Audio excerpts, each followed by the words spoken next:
In 2023, doctors used a molecular tool to cure a genetic disease for the first time in human history. It costs $2.2 million. More than 500 people have started the treatment since. And the same tool, the exact same technology, is what a scientist in Beijing went to prison for using on human embryos. He's out now. He wants to try again. So this isn't, can we edit genes? We already can, and it's already working. This is, what happens now that we actually can? In the next 9 minutes, why this disease specifically became the first target, how the tool actually works, who's racing to build the next version, and the one guy making the whole field nervous. Start with sickle cell disease. It's caused by a single, known, exact mutation in one gene, and it reshapes red blood cells into a curved shape that blocks blood vessels. About 1,000 children are born with it every single day in Africa. More than half of them won't reach their 5th birthday, mostly from infection or severe anemia. Roughly 80% of all cases globally are in sub-Saharan Africa. Until 2023, the only real cure was a bone marrow transplant, and that needs a matching donor, usually a sibling, which most patients simply don't have. Here's what makes this disease different from almost every other target in medicine, though. We know the exact typo. One letter, wrong, in one gene, out of 3 billion letters total. That's not true for most diseases. Cancer, Alzheimer's, most of what kills people involves dozens of genes interacting in ways we don't fully understand. Sickle cell is closer to a spelling error you could, in theory, just fix. Which is exactly why it became the first real test of whether gene editing could go from lab experiment to actual cure. So how do you edit one letter out of 3 billion inside a living human body? Classic CRISPR, the version that won the Nobel Prize, works like a pair of molecular scissors guided by a strand of RNA. It finds the exact spot in the DNA and cuts both strands. The cell then repairs that cut on its own, and in the process, the broken gene gets switched off or replaced. That's the whole trick. Controlled damage, repaired on purpose. The first approved version, Casgevy, does this outside the body. Doctors remove stem cells, edit them in a lab, then put them back after chemotherapy clears space for them. That takes weeks, and it's most of why it costs millions. The newer approach skips almost all of that. In vivo editing sends CRISPR directly into the bloodstream, packed inside tiny fat particles, and it goes straight to work inside the liver. One infusion. No cell extraction, no chemo. And there's a newer trick still. Base editing and prime editing, invented by David Liu's lab, don't cut the DNA at all. They chemically rewrite a single letter directly, like fixing a typo instead of cutting out the whole sentence and hoping the repair goes right. By 2026, at least 25 clinical trials worldwide were using base or prime editing, with results already reported back from 10 of them. This isn't a future technology anymore. It's already in patients. So who's racing to turn this into medicine, and how far have they gotten?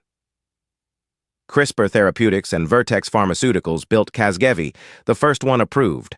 As of early 2026, it's cleared in 39 countries.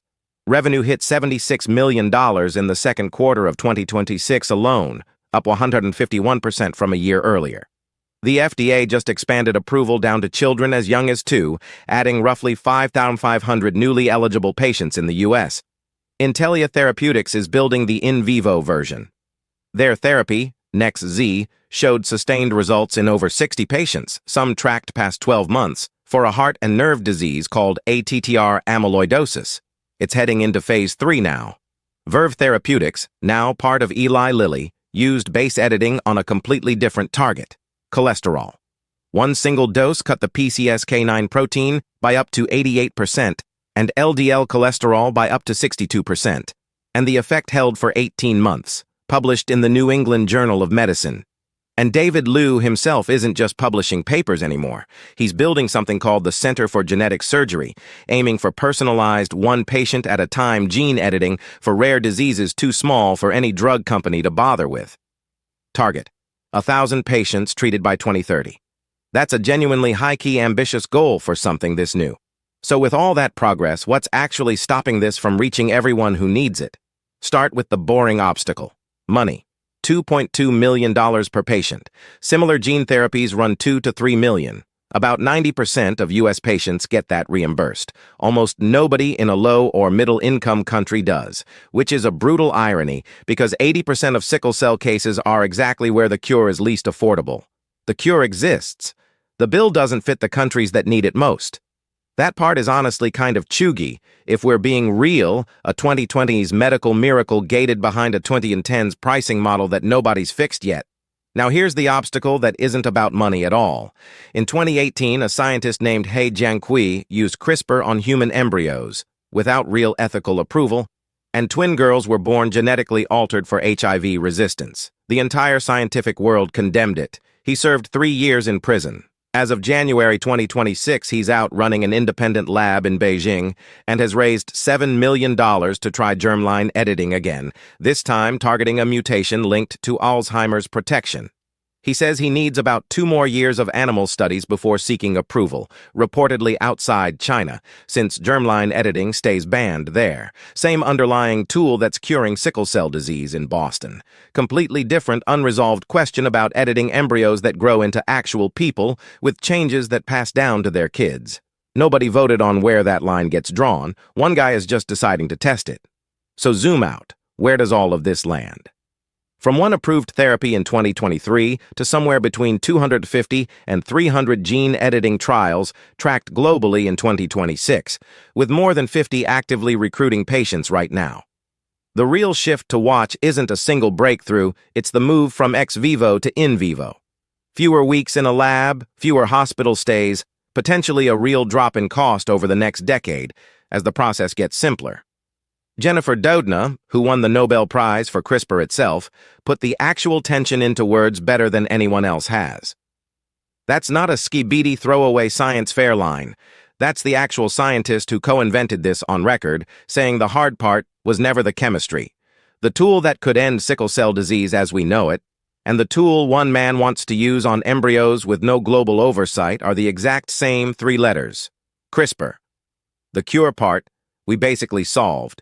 Who gets it, who pays for it, and where it's allowed to stop, nobody actually agreed on any of that yet.